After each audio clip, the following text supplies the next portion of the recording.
Okay, so let's begin with the quick recap about what we have seen in the last class. So we have started with like what is data science and what are the roles generally we can play in the data science.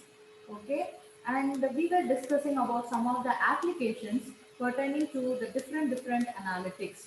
So there are a lot of interesting applications we heard from you. So which is related to social network analytics like IoT analytics, healthcare, HR, business, everywhere how that analytics could be used. And then we started like we have identified that data science is a interdisciplinary field. It's not owned by only computer science. Okay, a lot of people involved in it. Okay, apart from the computer science, even mathematicians, statisticians, and even your life science or a commerce or any department that can join the data science, pertaining to the respective application. So we have said that the data science is not new. Even in the older days also it was used in a different way.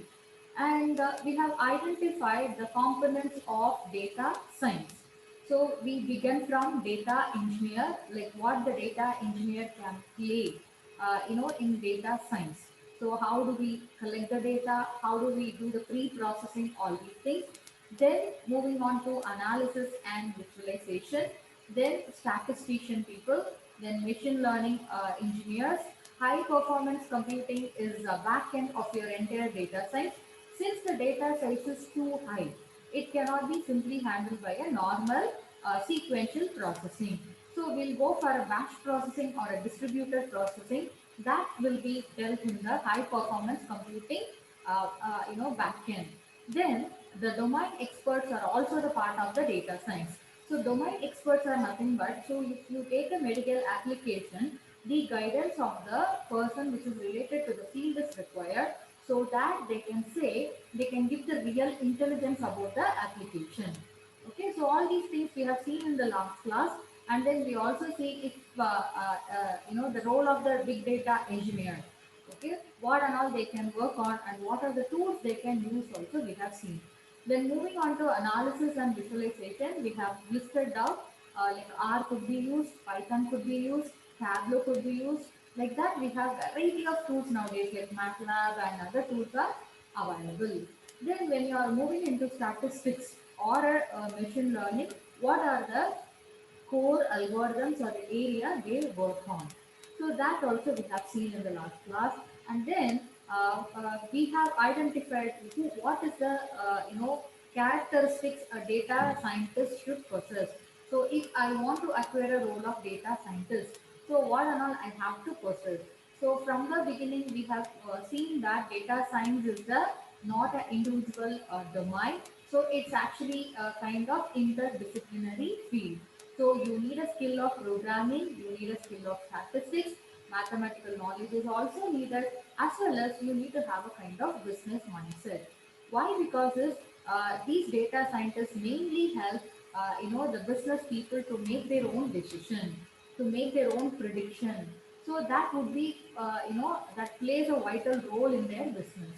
So obviously all these things and all we need to look in.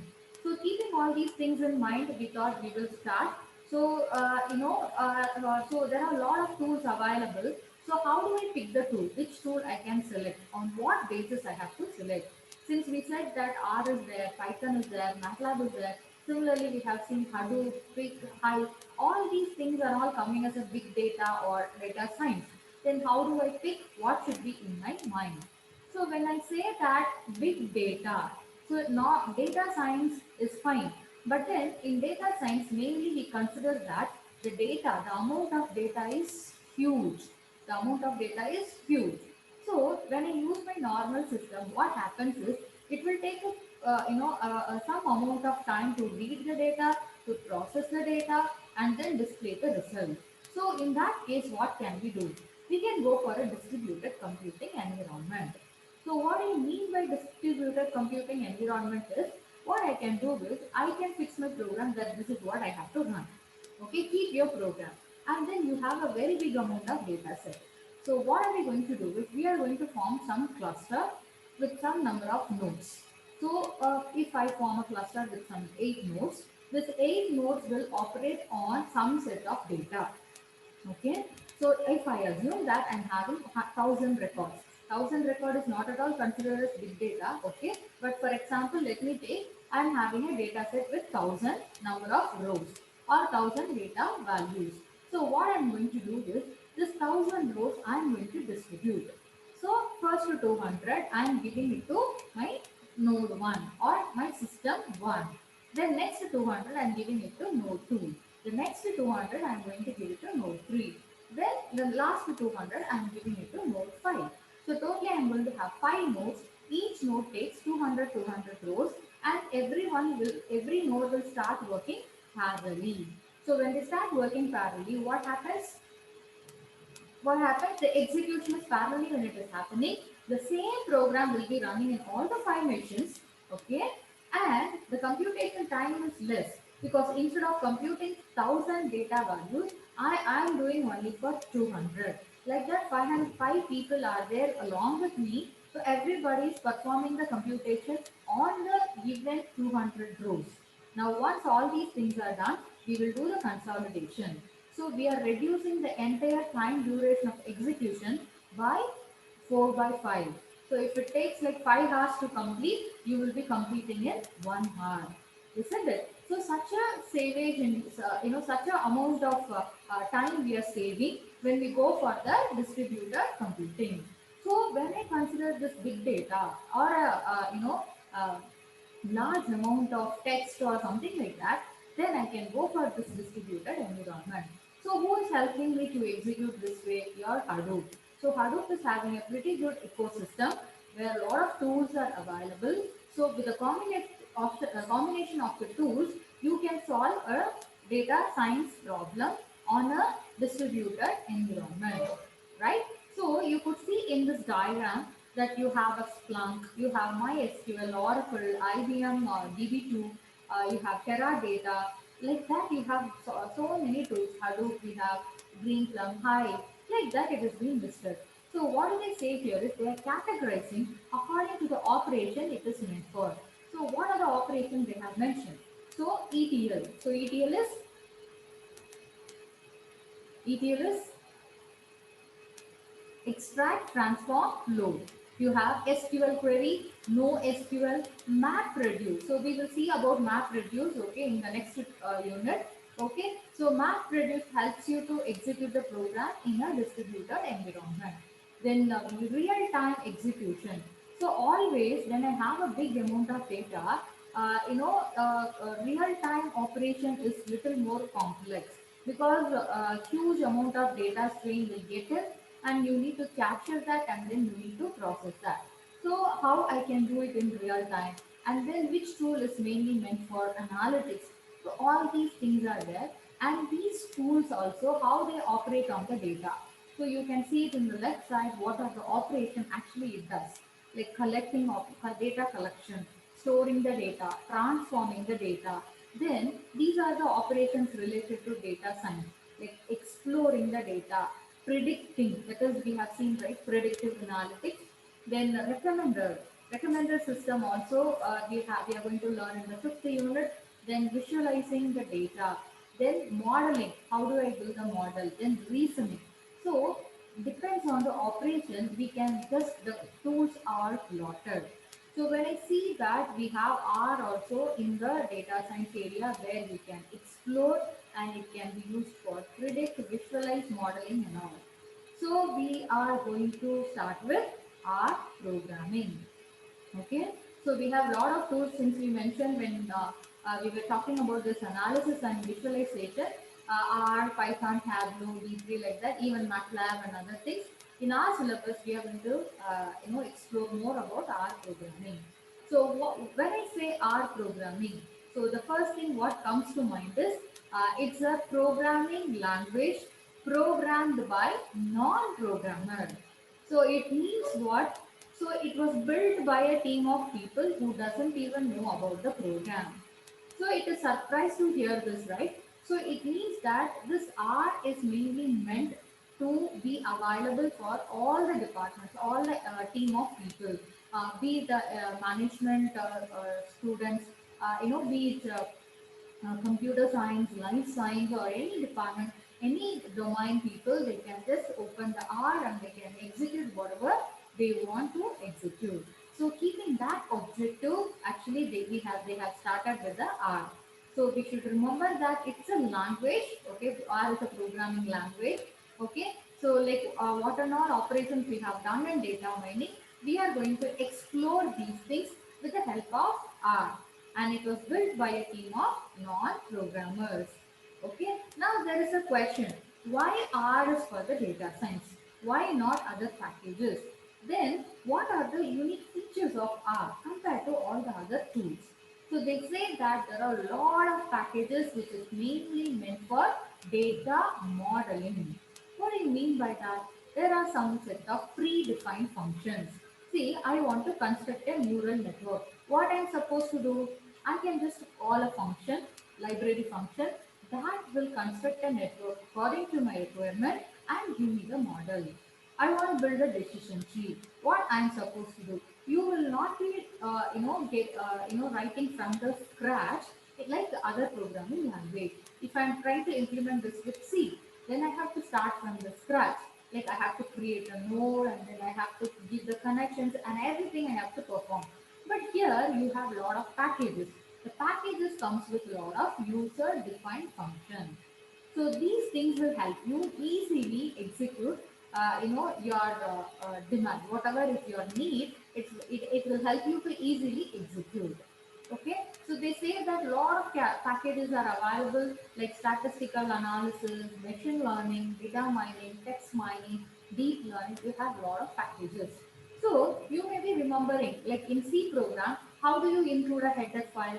You will use hash include. Then you will say stdlib.h or math.h, right?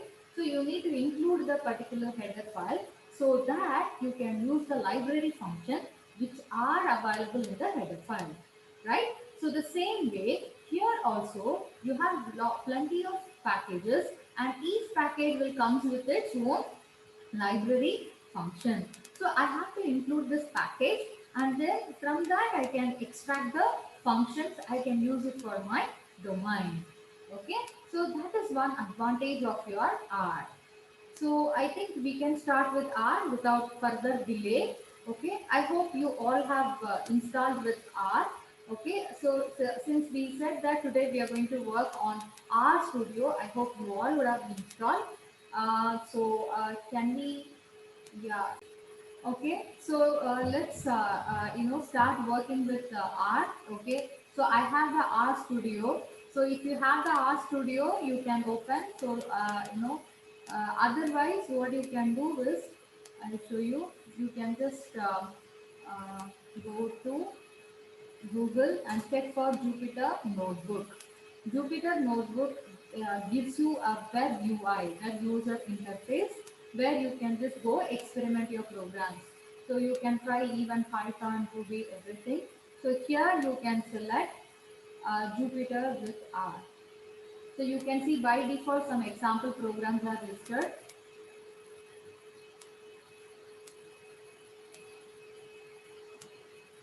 Yeah, what you can do is you can just click on file and then go to new notebook and R. These things are all like already some samples, or like if you have already experimented, so some of your sample programs may be available here. Okay, so better you can go to file and then go to new notebook R. And so what happens is, now right now you are in a command window. Okay, so whatever the commands today we are going to do, you can execute here and check.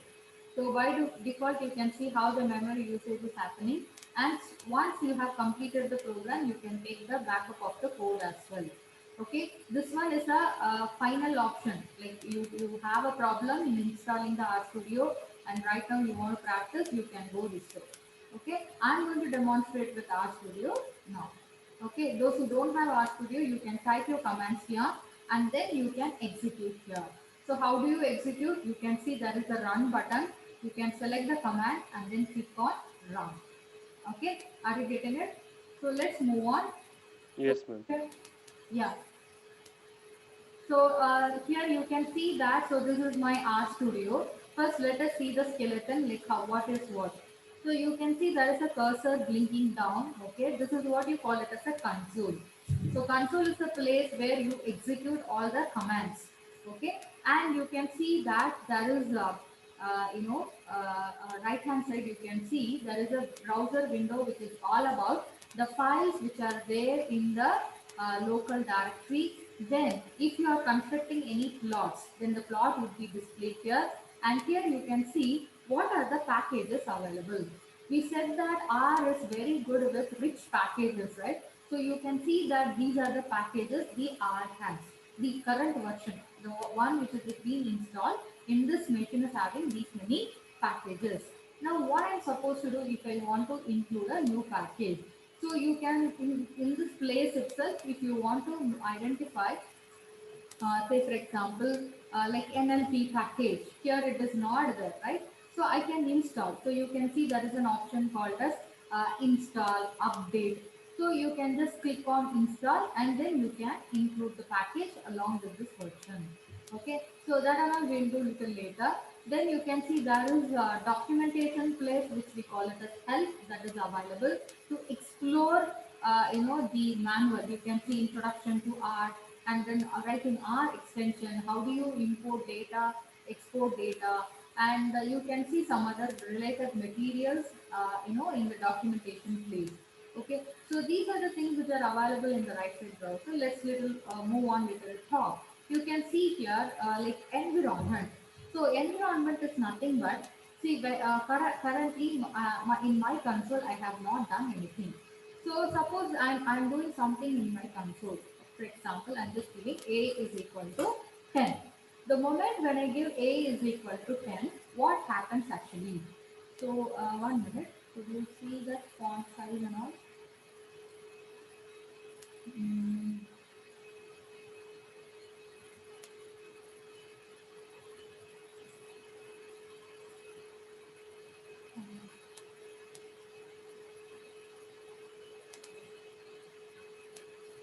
okay, then, uh, font size is default is 10. I'll make it 16.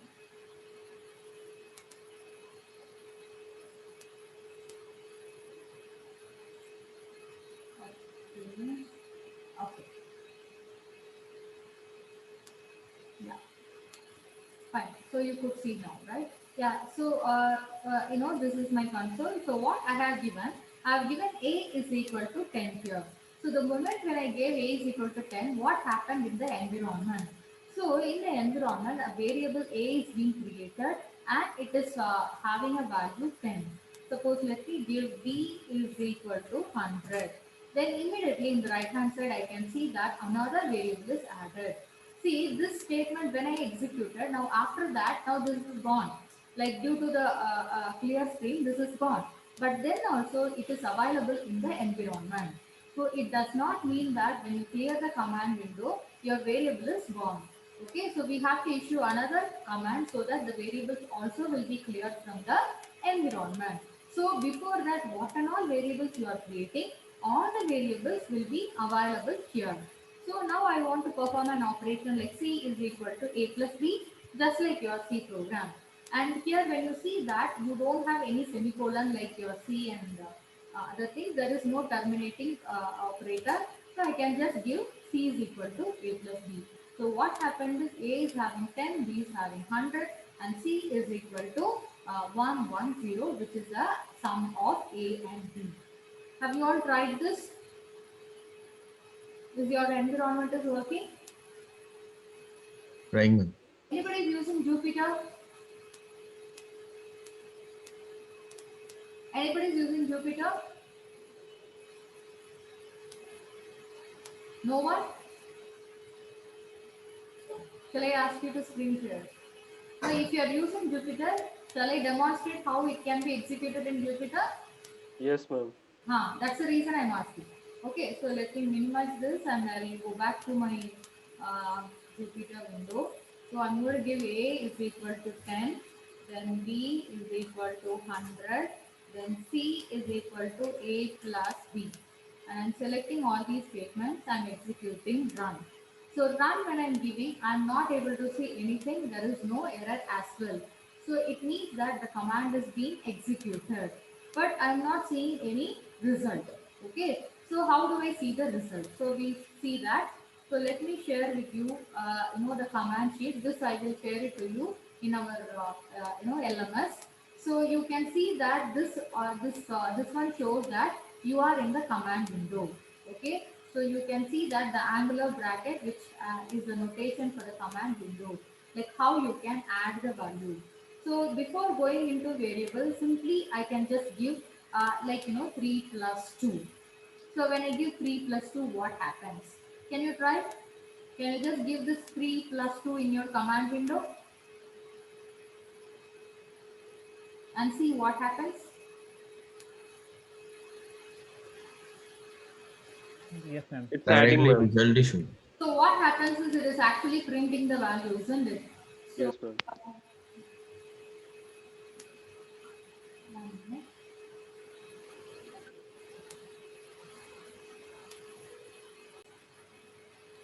Okay, so I have used Control L to clear the screen. So you can see the variables and its values like A, B, C, everything is available. So I can just give print of A. So I'll get the value print of C. And then I'll get the value. Now, if I'm not using any variable, if I'm giving simply 100 plus 10, what happens is I'll get the result immediately, but then it will not be stored in any of the variable. It will be simply displayed in the command window. So like this, not only the addition, you can perform any operation. So what and all we can do is we can use minus operator for subtraction, and then you can use star for multiplication, and you can use yeah, you can use slash for division. So slash will by default it will do do a not an integer division. It does normal division and it gives the floating result as well. So the same thing you can done with the variable itself. So what about string? So what about string? So can I have a string? So let me try. So a is equal to. Uh, so can I try with a string value? So what happened is now I have given a is equal to Aruna. So what happened? Previously a had a value of 10. It has been replaced with the string value. So we are not declaring any variable as integer or string or float, nothing like that. Depends on the value, the variable will be getting its own type. So type conversion happens accordingly. So you can see the moment when I give a is equal to Aruna, this variable is turned to be a string variable and it is holding the string data. So now there is a doubt. So can I operate on multiple values? Can I give a plus b? What happens? So this is not possible because since you have your string and a number, so that is not at all possible. Okay, but then I can perform on a normal value. Suppose now let me try. If I have b is equal to string, then is it possible like a plus b is possible? So they say, yeah, they say non-numeric operator. Okay, give me a second. So we will go to the code sheet. Okay, yeah. So this one we have done. We finished this, and yeah, this is for the logical values. So what do you mean by logical values? So logical values are always my result will not be some kind of number. I'm not worried about performing some or multiplication or something like that. Sometimes I want to perform relational operations or a logical operation. So if that is possible in R, yes, I can perform a comparison. So how do I do that? Generally, we have done comparison to identify biggest number, smallest number that way. So how do? You will be writing like if A is less than B. So the same way is possible here also. So how is that possible? So you can just give 3 is less than 4 or not. I'm just giving this.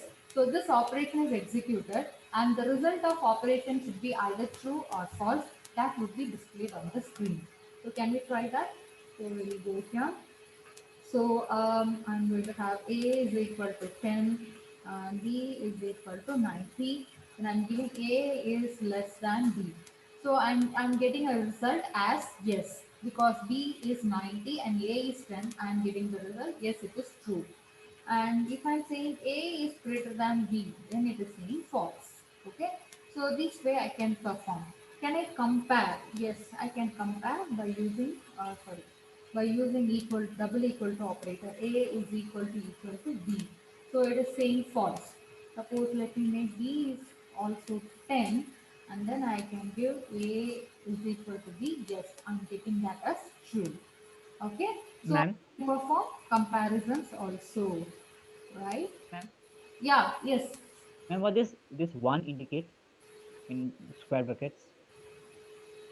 What is that? I can't hear properly. One indicates. Ma'am, Okay. what is the this? Okay, first line, the output. Yes. Command Okay. prompt will be having the triangular bracket, your output one. Okay, ma'am. Okay. So yes, so we have done the comparison as well as I mean comparison operators, and we will move on to the next one. The next one is uh, Ma'am, ma'am, one doubt, ma'am. yes. Ma'am, that A and B were string values. When we added, why didn't they concatenate? Uh, I see. Listen. So the binary, I mean, the operators work on the numbers, numeric data. It will not work on the string data. So suppose if we try to do perform arithmetic operations, we get an error this way. Non-numeric argument to the binary operator. Okay. So it's a string, Okay. Now moving on to the next thing. So apart from doing with the operators, is there any other way I can perform the arithmetic operations? So yes, that is possible. So you can use an operator called a sum operator to compute the sum. So let us try that. So here we have three variables, right? So let me try with sum of A, comma B, comma C. So what happens? 10 plus 10 plus 110, which is equal to 130. Now the result is displayed in the command prompt. Rather, I can put it in a variable as well. So I can say that result is equal to sum of A, comma B. Now my result will not be displayed, because what happens is the result will be stored in a variable called as result. So you can see the sum is computed for the summation of A and B, and the result is stored or placed in this variable, and that is reflected in the environment. Okay, so you want to view the result, then you should give print result, then you will be able to see. Okay, so I can give as many numbers into the sum function. Okay, I can give as many numbers into the sum function. Now there is a function which we call it as REP, or we can say that it is a repeat command. So what the repeat command will do is you can just give repeat, and then you can just give a number, and you can also specify how many times it has to be repeated. Then that many values you will get. So now let me try that here. Suppose if I am giving repeat, and then I am going to give 10, then times is equal to 5. So what happens is 5 times the value will be repeated. Then you will be asking, now let me put this value into a variable. Okay, so let me say that it is a test is equal to repeat. Okay, I'm going to give a number 5, comma, times is equal to 6. So what happens is you can see here test is a variable. You are able to see there is a variable created test, and it is saying that it is a number array. Since it is holding the number value, the data type is saying that it is a number array with the index 1 to 6. Why? Because I have given 6 times repetition. So 6 times the values are created. So you can see 5, 5 like that. You have 6 times the value 5 is repeated. So this is normal array. Suppose I want to create a zero array. So how do I do that? So I can just give test is equal to repeat and then give 0 and time is equal to 3. So I can see that there are 3 0 values in this array. So my test array has 3 0 values, okay, with the index 1 to 3. Fine. So I can create. So that is a question, can I create a string also? Yes, it is possible. So I can just give repeat and I can give MCA and then I can give times is equal to 4. So I can see that 4 times it is saying MCA. So this is for creating an array with a predefined value for some number of times. Can you try this? Yes. Yeah. So you can try with number, you can try with string.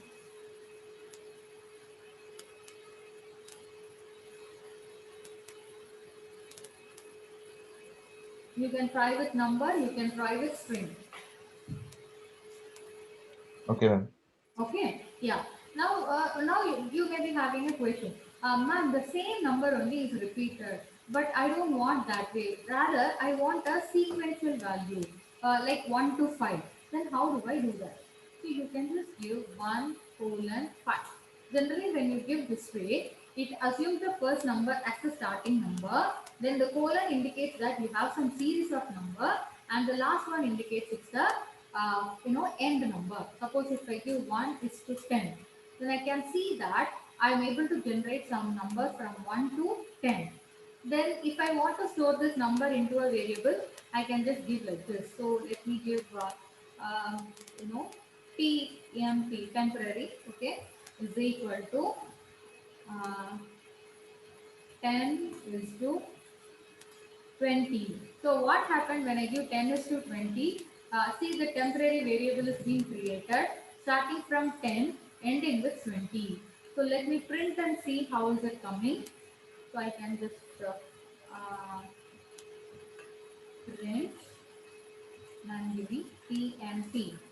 So the values are printed from 10 to 20. Can you try this? So here it is given sequence vector. So here when you see that by default the increment is 1, but I want the interval to be like 2 or 3 or something that way. Then what I can do is I can change that as well using SEQ statement. I can use this, and you could also see that reversing is also possible. See here, let me give control L. So I'm giving 1 is to 5, so I can see it is in the ascending order. And I can also give 5 is to 1. So it is in descending order. So this way also is possible. Okay. So you are giving the starting number and you are giving the ending number. But you are not specifying the interval. By default, the interval is taken as 1. By default, the interval is taken as 1. Suppose you want to change the interval, then go for SEQ, okay, and then you can just go comma 1, comma 10, comma 2. So here what happened is 1 is my starting number, 10 is my ending number, interval is 2.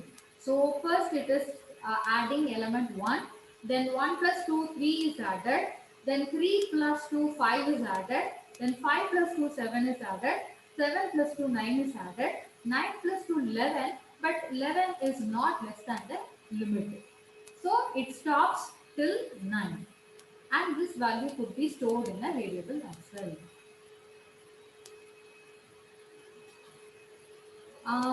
Can we stop here? Do we have time? I think we have time.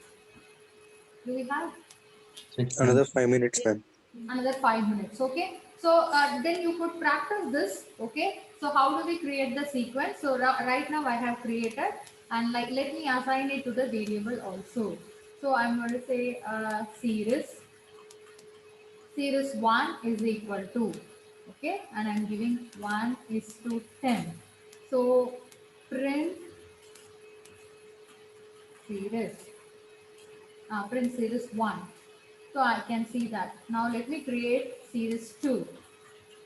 Series 2 is equal to, I'm using sequence function, sequence of, I am giving 100 is my starting number and the ending number is going to be 10, and in what is that, interval I'm giving 10. So what happened here is we are not able to generate the negative decrementing order. So now let me try the same thing. How do I go back to my previous command? You can use arrow operator. When you use arrow operator, your previous command will come this way. Now let me give like this. Okay, so here you can see that the reversing is not working. Let me give 1 comma 100 2, and I want to print series 2. So I can see that almost some 50 numbers are generated. Okay, starting from 135, all the odd numbers are generated and it is stored here in the variable series 2. So you can create as many series. Okay, and like this I can use sequential operation to vary the interval, or I can go with simple colon. So the colon indicates starting and ending number. Within that interval, what and all is possible, it will create. So that way is also possible. Like series 3, I'm giving series 3 is equal to 100 colon 80. So let me print series 3. So I can see that from 100 to 80, all the number in the particular range is being printed. So this way also is possible. Okay.